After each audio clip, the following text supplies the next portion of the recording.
And well, after weeks of youth-led protests across the country, a new legal battleground has emerged over who is a protester and who is a terrorist.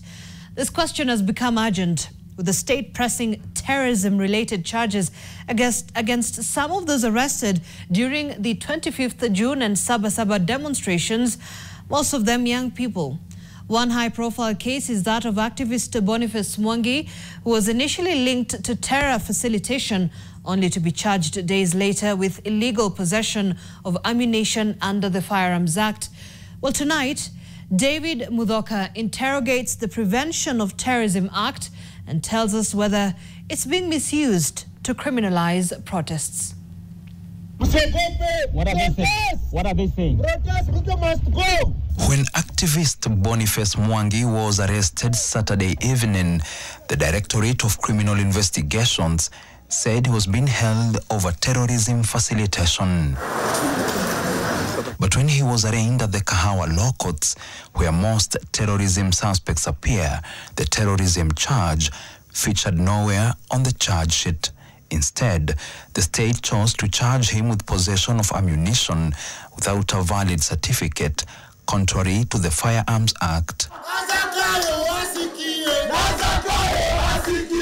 Mwangi's arrest is now seen as part of a broader crackdown where other Kenyans, mostly youth, are being charged under the Prevention of the Terrorism Act following the mass protests that shook the country on June 25th and July 7th. As many Kenyans criticize the government's approach, what does the law itself say about terrorism and protests? Section 2 of the Prevention of Terrorism Act defines a terrorist act as an act or threat of an action that involves violence against a person, endangers the life of another person, creates serious risk to public health or safety, causes serious damage to property, uses firearms, explosives or toxic substances, disrupts essential or emergency services or electronic systems, or prejudices national security or public safety. But intention also matters. The act must be carried out with the aim of intimidating or causing fear among the public, compelling the government to act or not act, or destabilizing political, economic, or social institutions. However, the law clearly exempts protests, stating, and I quote, "An act which disrupts any services and is committed in pursuance of a protest, demonstration, or stoppage of work shall be deemed not to be a terrorist act, so long as the act is not intended to result in any harm referred to in clauses 1 to 4. End of quote.